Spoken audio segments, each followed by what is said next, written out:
예, 명절 잘 보내셨나요? 아마 11일까지는 이렇게 비대면 예배를 드려야 될 것 같고요. 이제 좀 상황 지켜봐야 되겠지만, 어, 그 이후에는 드려야 되지 않겠습니까? 대면 예배 이제. 예. 그래서 다음 주까지는 이렇게 비대면 예배 드린다 이렇게 생각하시고 또 한 주간 더 열심히 또 기도하면서 대면 예배 드릴 수 있는 날이 속히 올 수 있도록 그렇게 했으면 좋겠습니다. 비대면 예배도 좋지만 참 아쉽잖아요. 예, 서로 얼굴도 뵙고 또 교제도 하고 또 식사도 하고 이러면서 예배하는 날이 속히 왔으면 좋겠는데 그런 흔한 일상들이 지금 와서 돌아보니까 아주 특별한 은혜였음을 또 깨닫게 됩니다. 그래서 그런 은혜가 다시 한번 우리 또 한국 교회에 또 세계의 교회에 임하게 되기를 또 기도하고 이 어려운 때일수록 하나님께 더욱더 가까이 나아가는 그런 은혜가 우리 모두에게 있게 되기를 바랍니다. 언젠가 TV에서 마셔온이라는 영화를 봤습니다. 아주 급작스러운 기상 악화로 화성에 홀로 남겨진 우주 비행사 이야기인데 저는 그 이야기 딱 처음에 이제 보면서 요거는 라이언 일병 구하기류의 그런 영화인가 하는 생각이 들었어요. 화성에 그냥 홀로 남겨진 우주 비행사 구하려고 나사에서 사람 보내서 이제 먼 곳이지만 결국에는 이제 구출해 내갖고 돌아오는 그런 영화인 줄 알았더니 그런 영화가 아니었어요. 여러분 맷 데이먼 여러분 좋아하시나요? 예, 그곳에 그 영화에서도 굉장히 매력적인 인물로 나옵니다. 아주 절대 긍정의 사람이었어요. 목숨이 경각에 달린 아주 심각한 상황에서도 농담을 던지고 식량이 참 부족한 상황에서도 디스코 음악에 맞춰서 춤을 춥니다. 몇 년 전부터요, 이 도시 농업에 대한 관심이 굉장히 높아졌습니다. 2018년도에 우리나라 식량 자급률이 46.7%였어요. 약간 좀 심각하지 않나요? 심각하죠, 그죠? 46.7%. 곡물 자급률은 23% 정도밖에 되지 않았습니다. 물론 뭐 쌀은 농사를 많이 해서 그런지 자급률이 굉장히 높아요. 97.3%는 높지만 밀이나 뭐 옥수수나 아니면 콩이나 이런 것들은 매우 낮습니다. 올해 초에 이제 코로나가 막 기승을 부리면서 마스크 대란이 일어났던 것을 여러분 기억하실 겁니다. 마스크가 부족해서 돈을 주고도 살 수가 없었습니다. 그래서 뭐 평소에는 한 11,000원 정도 했던 그 마스크가 나중에는 4,000원이 넘는 돈을 지불하고도 구할 수가 없는 그런 상황까지 가게 된 것이죠. 근데 이것이 마스크가 아니라 만약에 식량이었다면 어떨까요? 식량은요, 이 공산품과는 달리 탄력성이 없어요. 수급 탄력성이 없다는 말은 뭐냐면 이 농부가 땀을 흘려야 된다는 얘기예요. 뭐 자연도 받쳐줘야 돼요. 뭐 비도 내려줘야 되고 햇빛도 고르게 비춰줘야 되고요. 또 이 농산물을 얻으려면 아주 오랜 시간이 걸립니다. 우리가 뭐 이모작할 수 있는 그런 환경, 그런 나라도 아니고요. 그러니까 수급 탄력성이 없어요. 그래서 마스크가 1,000원짜리가 4,000원짜리 됐듯이 그냥 뭐 쌀 한 포대가 지금 4만 원, 5만 원이면 그 20만 원, 30만 원 줘도 못 구하는 그런 시대가 올지도 모른다는 얘기입니다. 그래서 전문가들이 이야기하기를 코로나와 같이 식량 위기도 어느 날 갑자기 찾아올 것이다. 그렇게 이야기를 해요. 영화 인터스텔라를 보셨나요? 그게 2067년을 배경으로 한 영화인데 인류가 이 악화되는 기상 환경과 병충해로 인해서 식량 부족 현상이 막 일어나는 거예요.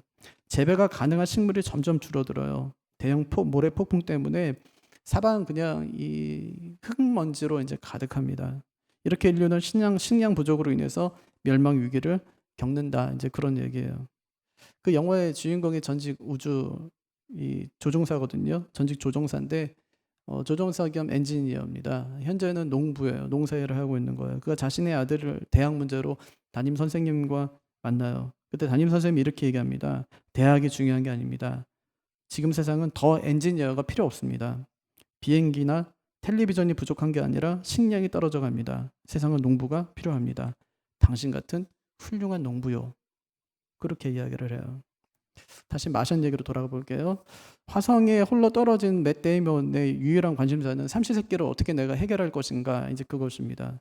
자신의 생존 여부를 지구에서 알고 있다 하더라도 지구에서 화성까지는 2억 2,500만 킬로미터나 떨어져 있어서 오는 데만 반년 이상이 걸리기 때문에 거기서 자급자족하지 못하면 자기는 곧 죽고 마는 것입니다. 우주선에 약간의 식량이 남아있지만 이걸로는 자기가 오랫동안 먹을 수 없기 때문에 그의 고민은 항상 먹는 데 있었습니다. 그래서 머리를 이리저리 굴린 끝에 수소와 산소를 반응시켜서 물을 만들고 인분을 거름 삼아서 유기농 감자를 수확하는 데 성공합니다. 근데 이 먹는 문제가 해결됐다고 모든 것이 다 해결된 것은 아니었습니다. 갑자기 거대한 폭풍이 불어서 우주선 일부가 파괴되고 그동안 피땀 흘려 지었던 그 농사가 한순간에 망가져 버립니다. 그럼 이제는 완전히 절망하고 포기하고 끝내버려야 될 것 같은데 그는 그렇게 하질 않습니다.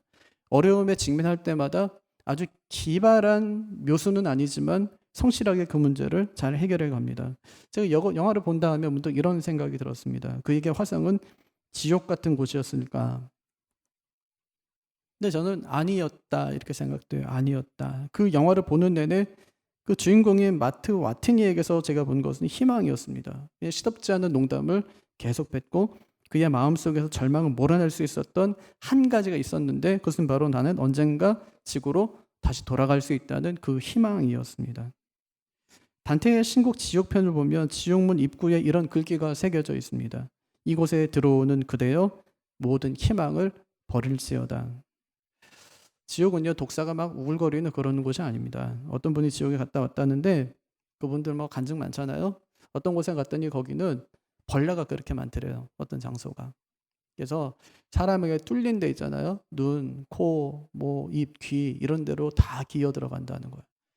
그래서 입에서 막 귀에서 이 벌레들이 더 이상 들어갈 수 없어서 들어가려고 애쓰고 그곳에 나오는 그런 장면들을 자기가 목격하고 보았다는 것입니다.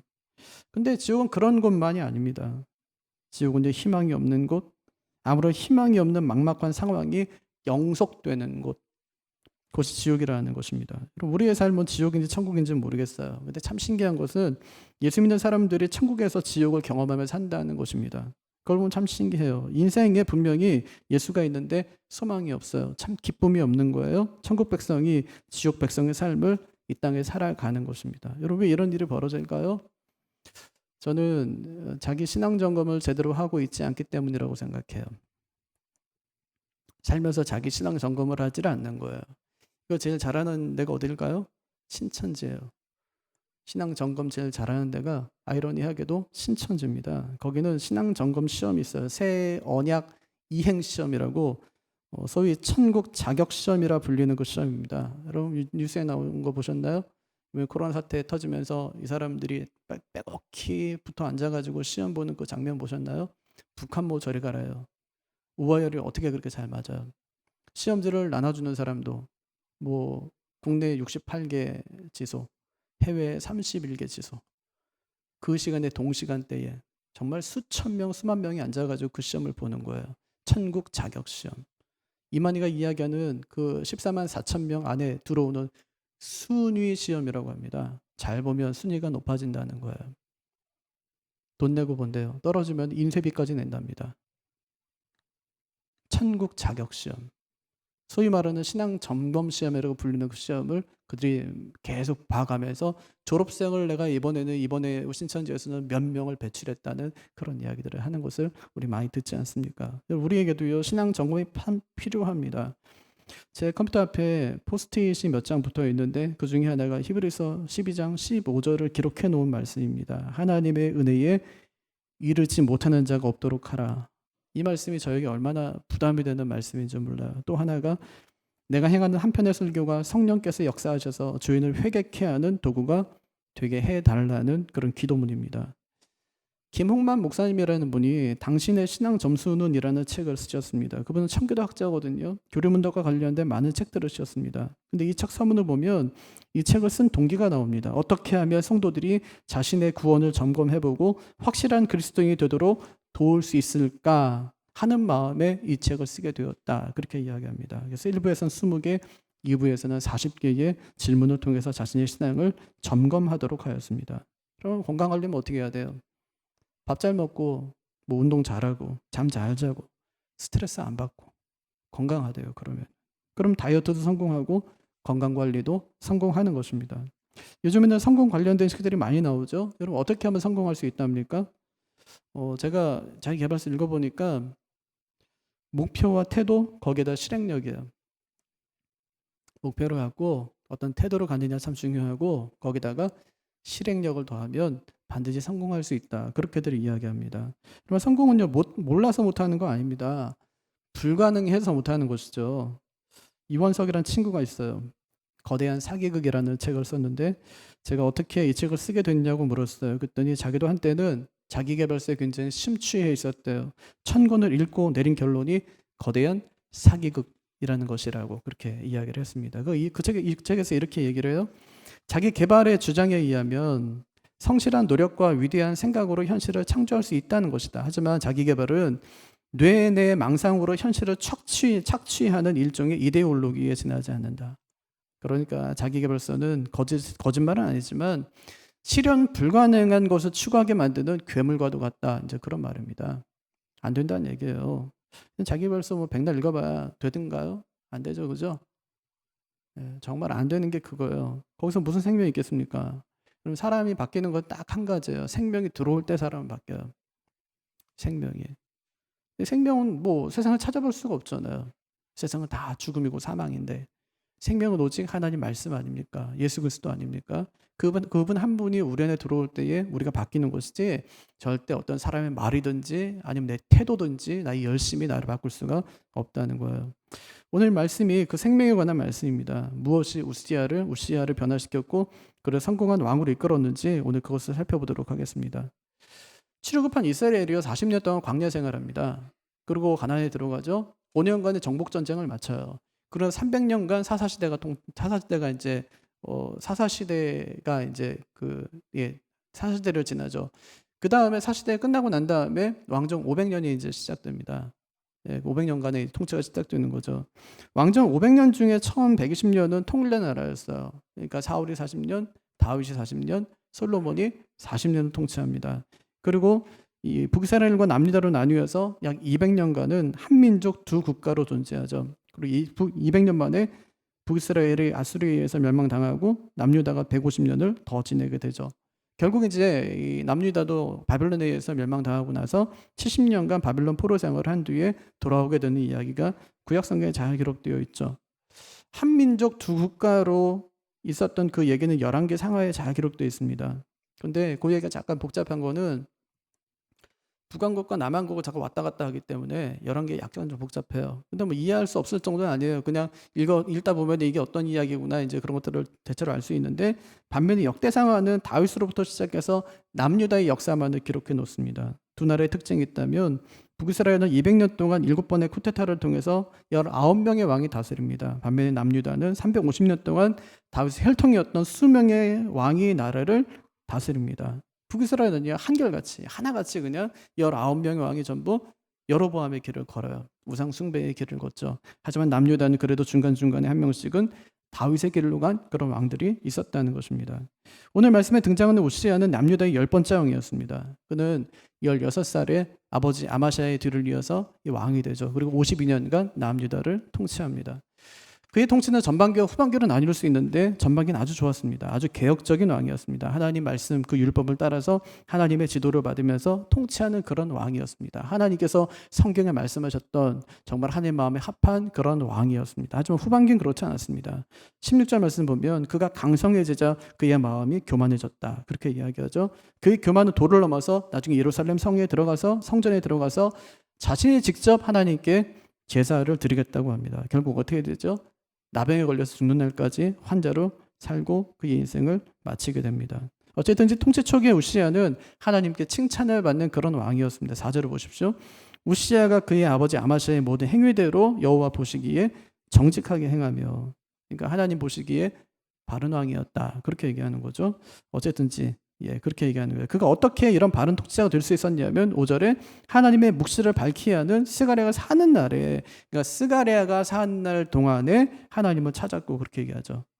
여기 말하는 스가랴는 우리가 아는 그런 스가랴 선지자 아닙니다. 그는 이미 24장에 죽죠. 성전에서 돌에 맞아서 죽었습니다.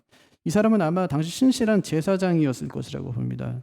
근데 그를 보니까 하나님의 묵시를 밝히 한다고 합니다. 이것은 율법에 정통했다는 뜻입니다. 우시아가 그의 말을 들었다는 것이죠. 어쩌면은 아마 이 우시아에게 스가랴는 종교 자문관 정도의 역할을 했던 사람이라고 말할 수 있겠습니다. 그의 말을 듣고 그의 조언을 따라서 하나님을 찾고 섬겼다는 것입니다. 그랬더니 하나님께서 어떻게 했다는 거예요? 하나님께서 복을 주셨대요. 5절에 그가 여호와를 찾을 동안에는 하나님이 형통하게 하셨더라. 그러니까 하는 일마다 잘 되게 하셨다. 그렇게 말씀하는 겁니다. 언제 잘 되게 하셨다고요? 그가 여호와를 찾는 동안에는. 그가 하나님 언제 찾았어요? 스가랴가 살아있는 동안에. 그러니까 뭐가 중요한 것입니까? 자신을 신앙적으로 지도해 줄 사람이 있는 것이 중요하다. 이제 그런 것이죠. 그리고 온라인 예배하면서 신앙이 좋아졌다. 이런 분이 혹시 계신가요? 제가 알기로는 없을 것 같아요. 예, 듣는 얘기도 그렇고 점점 신앙이 나태해지는 거죠. 예, 예배가 점점 그것에 익숙해져 가는 것입니다. 예, 그럴 일은 없을 거예요. 기도 생활도 마찬가지인데요. 아마도 기도하고 계셨던 분들도 이렇게 모이지 말라고 하니까 기도를 쉬고 계신 분들도 아마 참 많으실 겁니다. 여러분, 하나님께서 왜 교회에 목사를 두십니까? 그에게서 말씀을 배우고 하나님을 찾게 하기 위해서 그렇습니다. 우시아가 그걸 잘할 때 하나님께 칭찬받았다. 그 말씀하는 것입니다. 그가 스가랴에게 말씀을 배우고 하나님을 찾고 하나님 말씀에 순종할 때 하나님께서 그를 도와주셨다. 그를 형통케 하셨다고 말씀합니다. 그 결과 많은 업적을 남겼다고 말씀하는데 무슨 업적을 남겼답니까? 6절 보면 우시아가 나가서 블레셋 사람들과 싸우고 7절 보니까 하나님이 그를 도우사. 그러니까 우시아는 나가 싸우고 하나님은 그를 도와주었다. 이제 그렇게 말씀하는 것이죠. 레위기 26장을 보면 율법을 잘 지킬 때 주신 두 가지 복이 나옵니다. 26장 3절에 보면 너희가 내 규례와 계명을 준수하면 복 줄게 하시면서 하신 말씀이 두 가지인데 첫째는 5이 100을 쫓고 100이 만을 쫓겠다는 거예요. 다 쫓아낸다는 거예요. 100명이 10,000명 이긴다 그렇게 말씀했어요. 너희 대적들이 칼에 다 엎드러질 것이다 그렇게 말씀하세요. 또 10절 말씀 보면은 묵은 곡식을 먹다가 새 곡식으로 말미암아 묵은 곡식 다 버리게 될 것이다 그렇게 말씀하십니다. 한마디로 말하면 하나님 율법 잘 지키며 살아가면 내가 국방 책임져 줄게, 내가 경제 책임져 줄게 그렇게 말씀하신 것입니다. 그러니까 우시아가 말씀에 순종했더니 어떻게 됩니까? 6절을 계속 보십시오.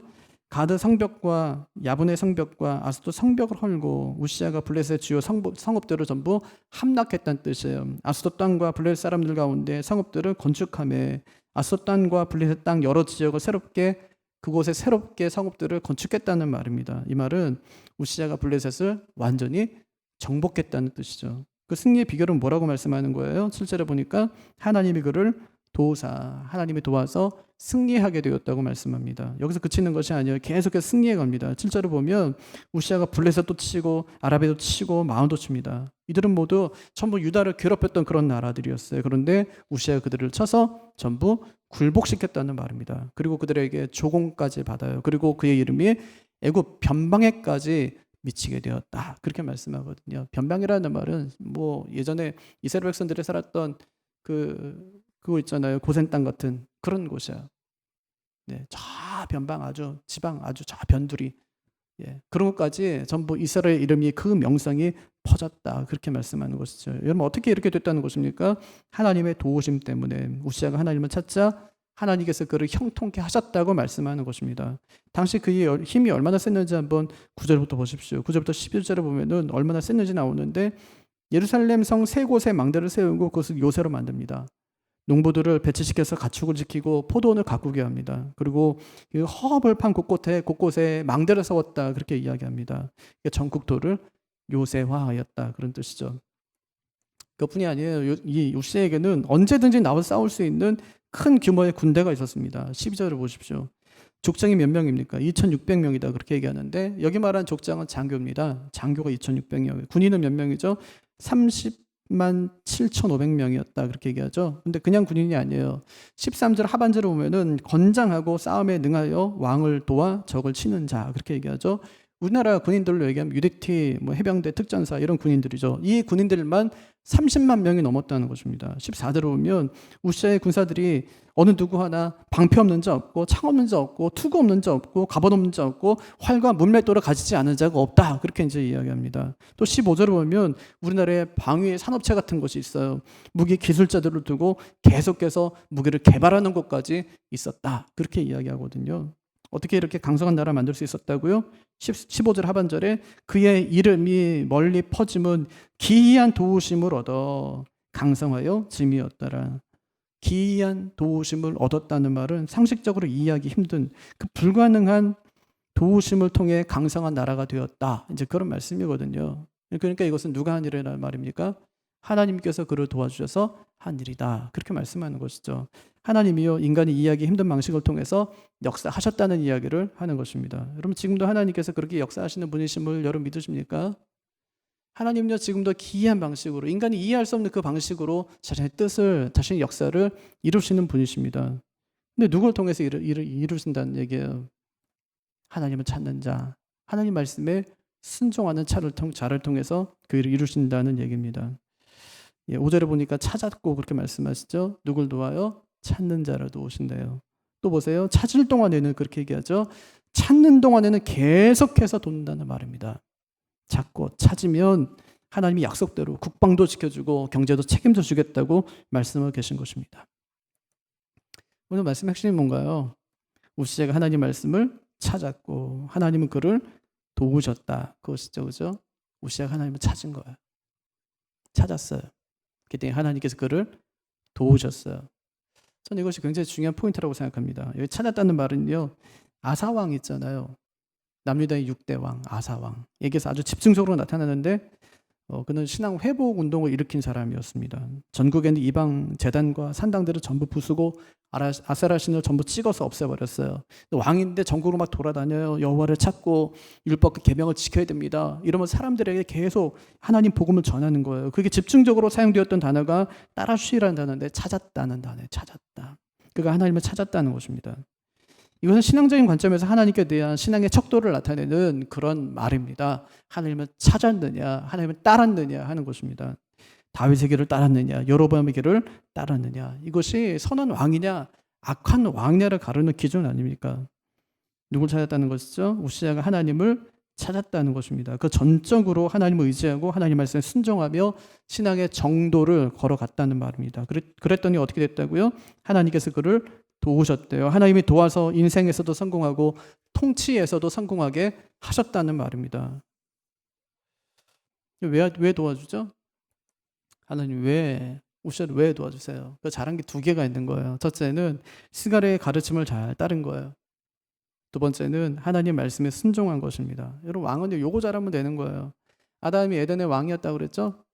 근데 실패했어요. 왜 실패합니까? 결국 하나님의 가르침을 따르지 않아서 그 말씀에 순종하지 않았기 때문에 이것을 불순종이라고 합니다. 여러분 불순종이 뭐라고 그랬어요?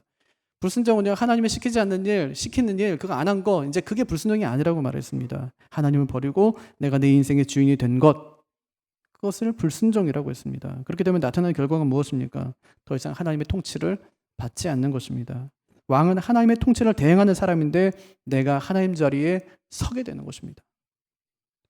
하나님이 이스라엘이 가나안에 들어가기 직전에 모압 평지에 2달간 세워놓고 이렇게 말씀하셨습니다. 니들이 만약에 왕을 세운다면 반드시 내가 택한 왕을 세워야 된다. 그렇게 말씀하죠. 이게 첫 번째예요. 그 조건이에요. 두 번째, 절대로 병마를 많이 둬서는 안 된다. 세 번째, 아내 많이 둬서도 안 된다. 네 번째, 너를 위해서 은금을 쌓지 마라. 그렇게 말씀하셨어요. 그리고 반드시 해야 할 일이 있다고 말씀하셨어요. 이 율법책을 두루마리에 옮겨 적어놓고 평생 네 옆에 두고 읽으면서 자기를 택하신 하나님 경외하기를 배우고 율법의 모든 말씀을 전부 지키라. 왜 그래야 된다고 말씀하시죠? 그래야 마음이 교만해져서 자기 백성을 밑으로 깔아보는 일이 없고 좌로나 우로나 치우치지 않는다. 그러면 사실 말씀이 그렇게만 하면 내가 왕 위에 오래 앉혀주겠다. 이렇게 약속하셨어요. 그거 되게 쉬워요. 왕 되는 거. 왕으로서 잘하는 거 굉장히 쉽습니다. 그러면 사람은 누가 세웁니까? 사람을 누가 높은 자리에 앉혀줍니까? 내가 통치를 잘하면 또 내가 회사 경영을 잘하면 내가 집안 살림을 잘하면 나라도 가정도 회사도 든든히 서가는 것입니까? 그거 아니에요. 그건 성경이 말하는 원리가 아닙니다. 성경 분명히 우리에게 이렇게 말씀하십니다. 이 말씀을 두루마리에 옮겨 적고 우리 권사님 잘하시는 것 같아요. 옮겨 적고 있으니까. 옮겨 적고 평생 자기 옆에 두고 읽으면서 자기를 택하신 하나님 경외하기를 배우고 율법의 모든 말씀을 전부 지키라. 그럼 내가 왕위를 오래 앉게 해주겠다고 말씀하신 것입니다. 여러분 우시아가 그걸 잘해요. 하나님 말씀대로 말씀을 가까이에 두고 말씀을 순종합니다. 그랬더니 하나님께서 국방도 경제도 책임져 주셨습니다. 이 얘기 지금 누구한테 하는 얘기죠? 역대기 저자가 누구냐 논란이 좀 있긴 하지만 우리 일반적으로는 에스라가 쓰지 않았을까 그렇게 생각해요. 에스라 학사 아닙니까? 바벨론 포로 70년 끝났어요. 1차 포로 기간 돌아왔습니다.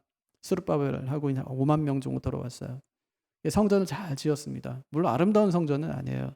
아주 초라한 성전이었어요. 솔로몬의 성전과 비교해 본다면 그건 울어야 돼요. 그걸 보면서 야 이게 성전이냐 이럴 정도의 성전을 지어놓은 거예요. 어쨌든 성전이 지어졌어요. 예배가 회복된 것이죠. 그리고 약 80년 뒤에 이제 에스라가 한 7천 명 정도를 이제 데리고 이제 2차 귀환을 합니다. 그때 이제 한 것이 말씀 회복 운동이었어요. 그래서 오자마자 이제 에스라가 했던 일이 이 역대기를 쓰는 것이었습니다. 그러니까 이 책은 누가 쓰겠어요? 에스라와 함께 귀국한 그런 귀환한 그 백성들이겠죠. 왜 썼을까요? 이미 북이스라엘은 멸망한 지가 약 300년이 지났습니다. 남유다도 멸망한 지가 약 150년이 지났습니다. 북이스라엘은 아수르에 의해서 멸망당하고 남유다는 바벨론에 의해서 멸망당했습니다. 아수르가 혼혈 정책 쓴 건 아시죠? 북이스라엘의 피가 전부 섞여버리고 말았어요. 바벨론 역시 이 3차에 걸쳐서 20년 동안 남유다 백성들을 전부 끌어갔습니다. 예루살렘 성전은 완전히 다 파괴되었고 예루살렘은 70년 동안 사람이 살지 않는 그런 도시가 되고 말았습니다. 이렇게 생겨진 문제가 혈통, 다시 말하면 족보의 문제입니다. 가문과 혈통을 중시하는 나라에 핏줄이 모두 엉망으로 뒤섞여 버린 것입니다.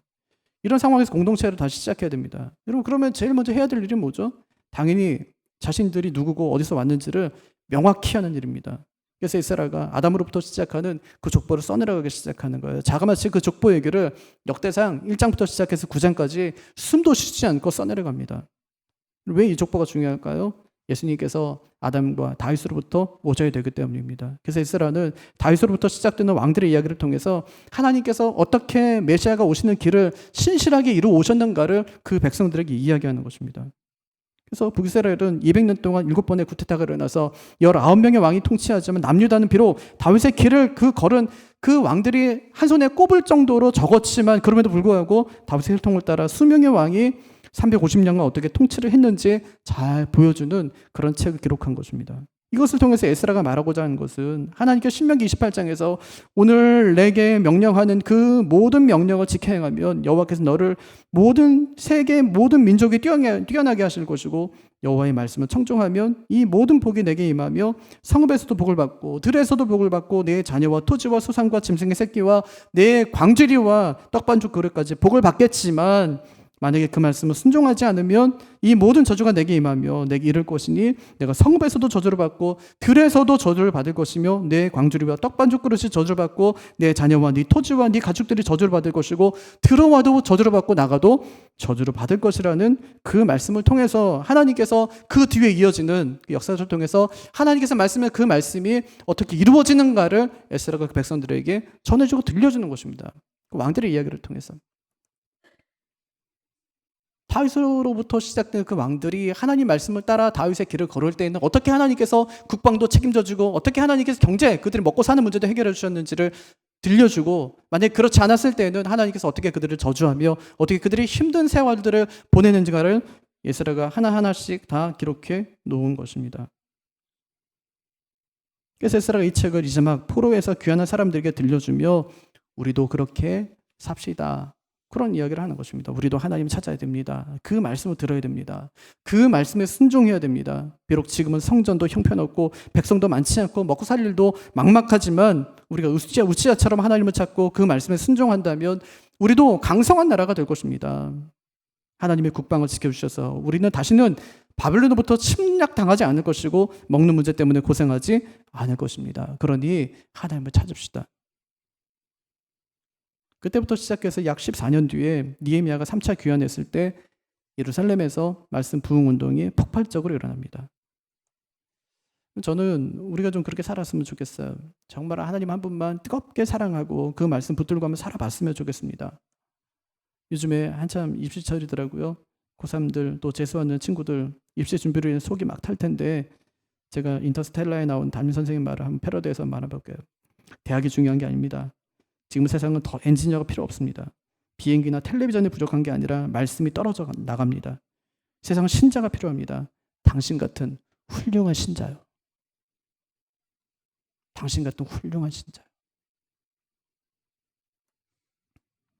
하나님께서 이렇게 찾으시는 그 한 사람이 되시기를 바랍니다. 여러분, 하나님을 찾는 자, 하나님의 말씀에 순종하는 자, 이 사람이 하나님이 무엇보다 찾으시는 자임을 꼭 명심하며 사시기를 바랍니다.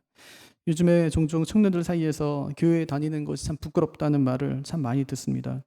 혹시 여러분 중에도 그런 분이 계실지 모르겠어요. 하지만 그렇지 않아요. 교회 다닌다는 것, 하나님을 믿는다는 것은 부끄러운 일 아닙니다. 그것은 세상 어떤 것과도 비교할 수 없는 영광스러운 일인 것입니다. 세상에는 그래서 신자가 필요합니다. 우시야와 같은 훌륭한 신자가 필요합니다. 세상을 바꾸는 것은 군대의 크기나 국가의 힘이 아닙니다. 우리가 하나님 말씀에 순종할 때 세상은 하나님께서 바꿔 가시는 것입니다. 우시야의 삶을 한마디로 표현한다면 말씀 중심의 삶이었습니다. 우리의 삶도 그러하기를 바랍니다. 정말 한 번뿐인 인생, 정말 성공적으로 살기를 원한다면 더욱 말씀을 가까이 하시기를 바랍니다. 매주일 설교 듣기를 즐거워하고 또 매일 말씀 읽기를 쉬지 않는 그런 성도들이 다 되시기를 주님의 이름으로 축복합니다. 그것이 우시야의 성공 요인이었음을 꼭 잊지 마시기를 바랍니다. 다 같이 자리에서 일어나셔서